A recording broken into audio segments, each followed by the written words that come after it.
MK putuskan pasal menyerang kehormatan di UU ITE tak berlaku untuk pemerintah. Anies Baswedan, ini satu kemenangan.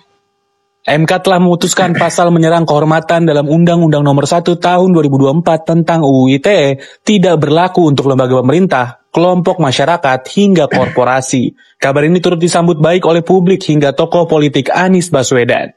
Dalam cuitannya di media sosial X, Anies Baswedan mengomentari postingan tentang berita media online berjudul MK larang lembaga pemerintah adukan pencemaran nama baik. Terima kasih atas keberanian dan kecermatan dalam ikut memperjuangkan ruang demokrasi kita agar tidak makin menyempit, tapi justru meluas. Cuitnya dalam akun X Anies Baswedan. Lebih lanjut, Anies menilai jika putusan MK tersebut adalah suatu kemenangan bagi masyarakat, bahwa mereka bisa menyuarakan pendapatnya. Ini satu kemenangan yang membawa pesan besar, bahwa Republik ini punya tempat bagi mereka yang bersuara, bukan hanya yang berkuasa, pungkasnya. Di mana ketentuan pasal aku berkaitan dengan pasal 45 ayat 7 Undang-Undang 1 2024, yang menyatakan pada pokoknya perbuatan menyerang kehormatan atau nama baik orang lain dengan menuduhkan sesuatu hal tidak dapat dipidana jika perbuatan tersebut dilakukan untuk kepentingan umum, oleh karena terpaksa membela diri. Untuk memperjelas maksud kepentingan tersebut dijelaskan dalam penjelasan pasal 45 ayat 7 Undang-Undang 1 2024 adalah dalam rangka melindungi kepentingan masyarakat yang diungkapkan melalui hak berekspresi dan hak berdemokrasi, misalnya melalui unjuk rasa atau kritik. Dalam negara demokrasi, kritik menjadi hal penting sebagai bagian dari kebebasan berekspresi yang sedapat mungkin bersifat konstruktif, walaupun mengandung ketidaksetujuan terhadap perbuatan atau tindakan orang lain.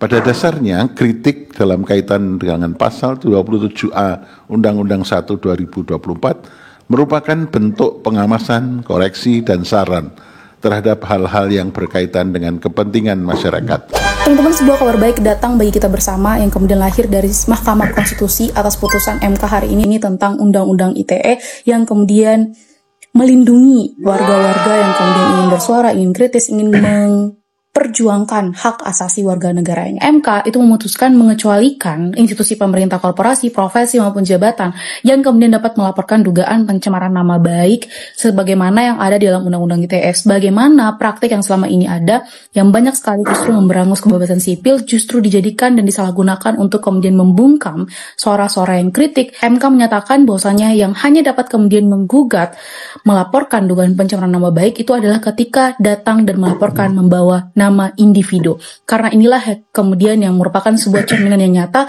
terhadap equality before the law. Yes, ini yang sering banget gue obrolin dan juga sempat gue obrolin terkait dengan bagaimana kemudian penghidupan pasal penghinaan terhadap presiden yang kemudian hadir di KUHP, terus kemudian KUHAP yang akan berlaku nantinya.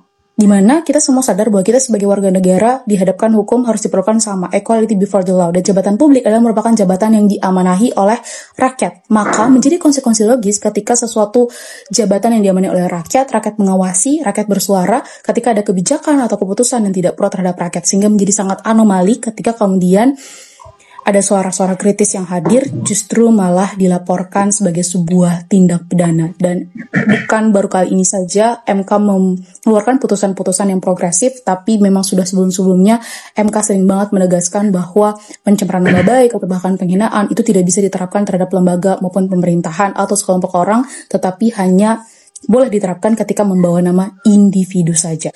Bahkan kalau misalnya kita bisa telisik lebih jauh ke belakang, sebenarnya Mahkamah Konstitusi memang sudah berkali-kali menghadirkan putusan yang juga sama walaupun dengan objek yang diuji itu berbeda, dan hari ini adalah Undang-Undang ITE sebagai salah satu putusan yang cukup sangat progresif gitu kan, bahwa penghinaan atau pencemaran nama baik itu sama sekali tidak bisa kemudian diterapkan pada jabatan publik, pemerintahan, lembaga, or something like that, tetapi hanya pada individu semata.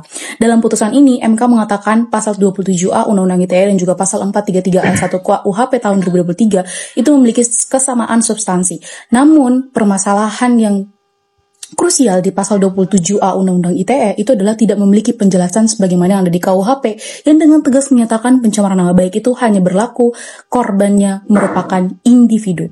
Lanjut, ditegaskan oleh Mahkamah Konstitusi bahwa oleh karena terdapat adanya ketidakjelasan batasan frasa orang lain dalam pasal 27A Undang-Undang tersebut yang diserang kehormatan atas nama baiknya, maka norma pasal Aquo itu rentan untuk disalahgunakan. So yes, go MK.